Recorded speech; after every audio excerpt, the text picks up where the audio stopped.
Welcome back again for another exciting, well, maybe that's an exaggeration, but possibly informative and interesting episode of Whatcha Readin, where I answer the question people ask me all the time, hey, Chuck, what are you reading? You write a lot, but what are you reading?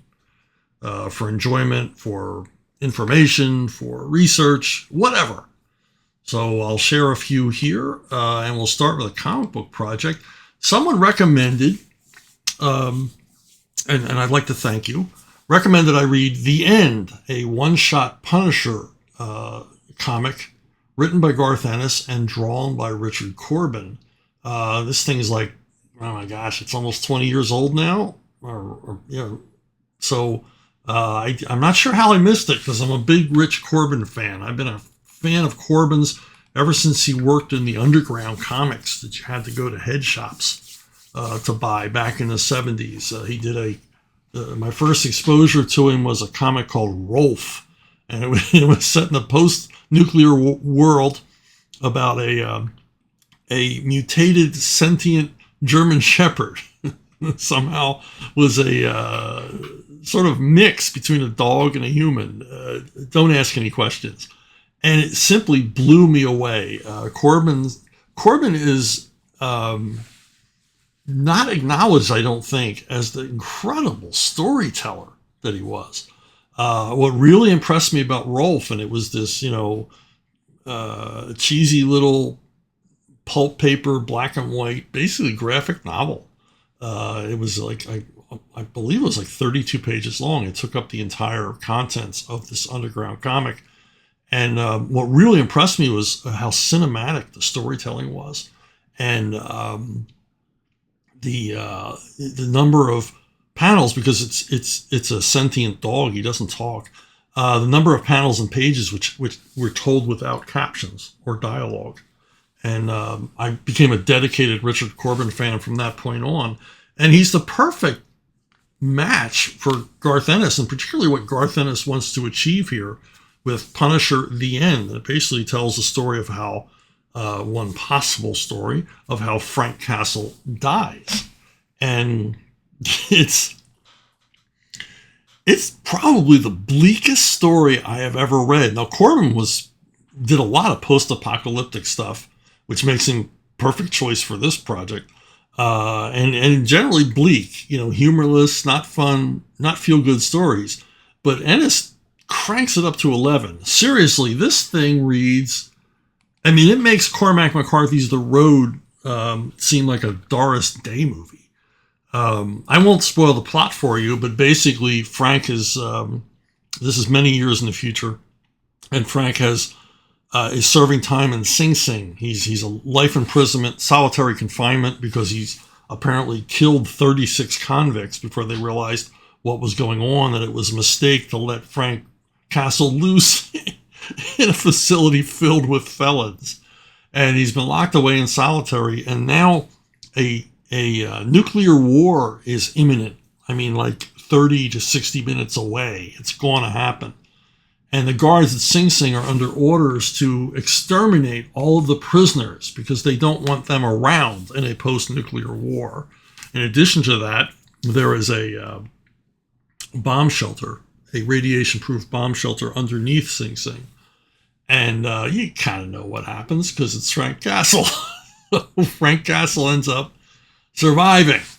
He doesn't get exterminated. He ends up surviving and emerging 1 year later into this nightmare world where, civilization has been destroyed. Not only that, it seems like every living thing on the planet has been destroyed.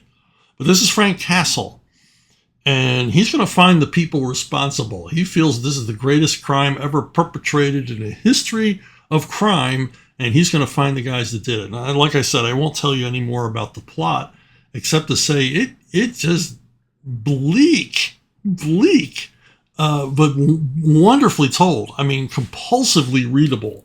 Ennis combined Ennis's skill at this kind of story, combined with Corben's excellent storytelling style, just makes for a fantastic read. It is a page turner. You can't look away from this thing.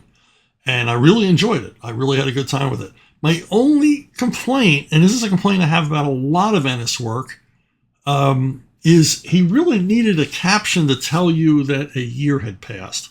He mentions it later in dialogue. It's like on the second page of the second act of the story. It's mentioned in passing that a year has passed. We really needed to know that from the beginning of the second act of the story.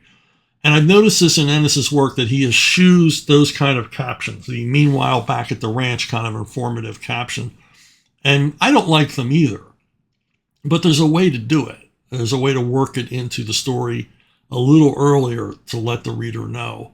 And like I said, I've seen this a lot in Ennis stories where he doesn't want to do, meanwhile back at the ranch. And like I said, I can't blame him. But it's kind of necessary, especially if you're going to jump ahead in time, as this story did. So that's my only complaint. I mean, once I figured it out, I was fine. I was, back to the races on the story. But if you haven't read it, I highly recommend it. And whoever recommended it to me, thank you very, very much, because somehow I missed this one. And I really, really dug it. But don't read it before bedtime, or you're going to have weird dreams. I was down in Sarasota, which is south of where I live, on a little business trip. And I stopped by. Sarasota's kind of a funky little town. It's a beautiful. It's probably the prettiest city in Florida. And it's got like a funky retail district.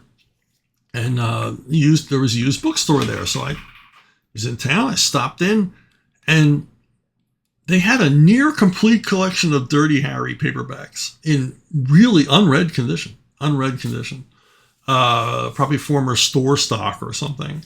And I've always been curious about these novels, and the price was really good. I checked on my phone on eBay, and I was like, man, this is good price for these books in this condition. So I bought all of them.